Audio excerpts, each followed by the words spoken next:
kasus Partai Gelora. Dalam kasus Partai Gelora yang lolos menjadi peserta pemilu, tetapi kalau kita lihat di lapangan ada begitu banyak kejanggalan. Kita lihat dari dokumen berita acara KPUD Murung Raya di Kalimantan Tengah yang menyatakan ada instruksi KPU agar mengubah status Partai Gelora dari tidak memenuhi syarat menjadi memenuhi syarat. Kalau kita lihat secara keseluruhan ya, Partai Gelora tidak memenuhi syarat, khususnya syarat soal 1.000 orang berkartu anggota di Kabupaten Murung Raya. Dari sampel uji petik yang dilakukan terhadap 114 kartu tanda anggota, Partai Gelora hanya memenuhi 85 orang yang terverifikasi punya kartu tanda anggota. Namun luar biasanya, partai ini tetap dinyatakan lolos. Tidak sekedar di Murung Raya, kasus Sangihe pun melihatnya menjadi menarik. Di kasus Sangihe, pengakuan salah seorang aparatur sipil negara telah melakukan kecurangan, mengubah verifikasi partai yang tidak lolos menjadi lolos. Jadi penyesuaian itu secara teknis bahwa memang men-NS sejumlah orang dan PNS untuk bisa mencapai syarat minimal di daerah masing-masing. Jika saya ulangi, pertanyaan mendasarnya adalah ada apa dengan Gelora? Kita harus ingat, Partai Gelora itu adalah partai yang didirikan oleh ex-PKS. Partai Keadilan Sejahtera. Sekarang Gelora itu berada di koalisi 02 yang di situ ada anak presiden dan PKS berada di koalisi 01. Artinya lolosnya Gelora memang berpotensi memecah suara pemilih PKS yang selama ini menjadi termasuk pemilih yang paling militan. Dalam teori hukum atau hukum tata negara ataupun ilmu politik, teori ini dikenal dengan teori shadow partai politik.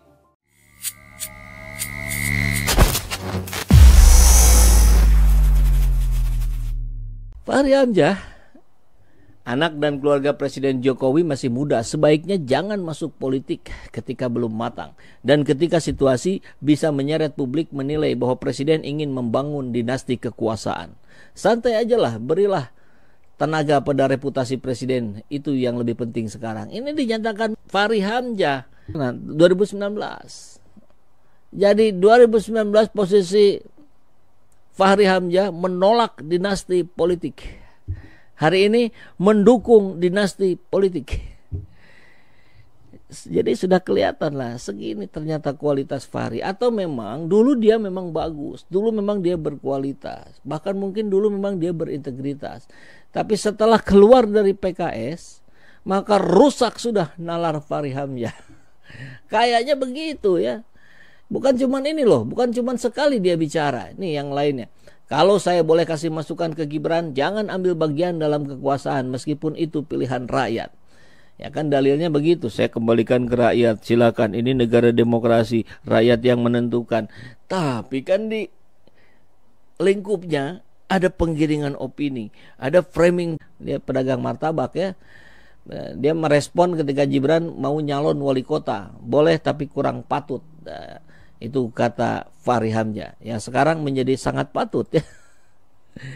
Ada lagi Menteri BUMN itu ngantornya di Jakarta saja, nggak perlu keliling Indonesia. Untuk apa Anda ngurus korporat kok? Korporat sudah ada di rootnya. Oh, dia ketemu petani pupuk untuk memastikan katanya pupuk itu bukan urusan lu. Urusan lu tuh ngeberesin perusahaannya supaya tidak bangkrut. Ini perusahaannya bangkrut semua, dianya melenggang kemana-mana. Berpolitik dengan iklan. Begitu di Lombok, kelihatan presidennya senang, nggak ada masalah. Iklan jor-joran, BUMN bangkrut pun menjadi pengiklan utama. Begitu di Jakarta kelihatan penyelenggaranya nggak disukai oleh otoritas politik, di stop, nggak ada satupun yang pasang iklan. Ini apa kayak begini ini? Ya BUMN-nya tambah mampus, menterinya tambah populer. Menteri sekarang sekubu. Jadi gimana? Nggak jadi marah-marah lagi Pak Fahri ya? Tindakan upaya putus asa Mas Pipin. Yang pertama saya ingin mulai mengkritisi cara pandang yang menurut saya keliru. Melihat pemilu seperti perang yang disampaikan oleh Bang Fahri ini bahaya sebetulnya. Cara pandang perang ini yang saya dulu waktu Bang Fahri masih di PKS, saya adalah bagian dari anak didik yang di PKS masih junior, memandang itu seperti herois, bahwa apa konsekuensi dari cara pandang kita pemilu itu perang. Pertama, menganggap yang lain sebagai musuh, bukan lawan politik. Yang kedua adalah menghalalkan segala cara. Maka memang setelah Bang Fahri keluar dari PKS, ya, cara pandang transformasi di PKS ini mengalami satu transformasi perbaikan, melihat pemilu tidak sebagai perang, tapi ini sebagai kompetisi. Mohon maaf, ketika Presiden PKS Pak Sohibul Iman, kemudian Pak Ahmad Syaihu gitu, saat ini, inilah menurut saya yang berbahaya. Ketika perang memang menghalalkan segala cara, maka apa yang terjadi saat ini? Saya mohon maaf, yang terjadi saat ini: satu, politisasi hukum; dua, politisasi bansos; tiga, politisasi ASN. Ini yang terjadi sebetulnya. Kenapa saat ini yang terjadi? Selesaikan saya dulu. Selesaikan saya dulu. Ini bagian dari saya. Kalau saya selesai, saya tadi Bang Fahri diam, saya ngomong. Saya dulu. Saya dulu atau Oke ya, saya mohon waktu nanti untuk menjawab tuduhan dia. Saya minta waktu untuk menjawab tuduhan dia ya. Saya dulu atau Bang Fahri? Silakan. Inilah saya kira pentingnya kita punya etika.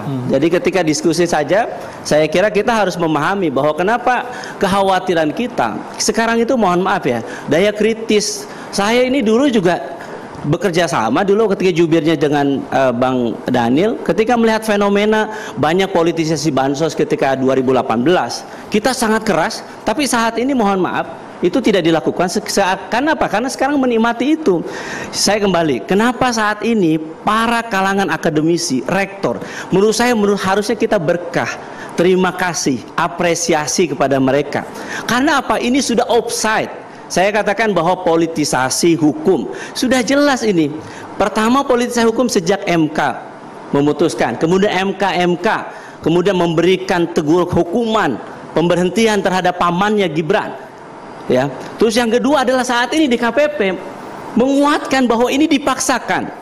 Bahwa ketika seseorang anak presiden, ini saya harus katakan bahayanya negara kita. Kalau misalnya anak presiden saat ini kemudian dicalonkan dan kemudian berusaha untuk mempolitisasi hukum, kemudian saat ini mempolitisasi bansos untuk pemenangan tertentu, maka yang kita khawatirkan adalah nanti gubernur ingin melanggengkan kekuasaan keluarganya, maka dia juga melakukan politisasi bansos, politisasi hukum, peraturan di daerahnya. Bupati juga begitu, kemudian nanti kepala desa juga begitu. Saya tanya kepada anak-anak muda saat ini, kalau nanti virus nepotisme ini menjalar kepada seluruh rakyat Indonesia, kapan kita yang bukan anak-anak berkerah putih ini, yang bukan anak-anak yang punya darah biru ini menjadi pemimpin di bangsa ini? Kalau kita semua membiarkan fenomena ini, saya harus katakan, di saat kita mohon maaf, Pak Prabowo mangga terima kasih menyampaikan permohonan maaf dan sebagainya. Tapi judul ini sudah tepat, panas di luar pentas. Saat ini sebetulnya panas di lapangan. Saya tadi misalnya dari Purwakarta, Karawang, Bekasi ketemu dengan ribuan orang. Apa yang dikhawatirkan saat ini? Politisasi bansos. Dengan mudahnya memang tidak ada saat ini, hanya ada beberapa video di situ distempel bansosnya pakai gambarnya salah satu calon misalnya. Tetapi saya harus katakan bahwa ada di bawah itu gerakan mengumpulkan KTP untuk mendukung salah satu calon tertentu dan kemudian didaftarkan sebagai penerima bansos. Ini kalau katakan laporkan, sudah.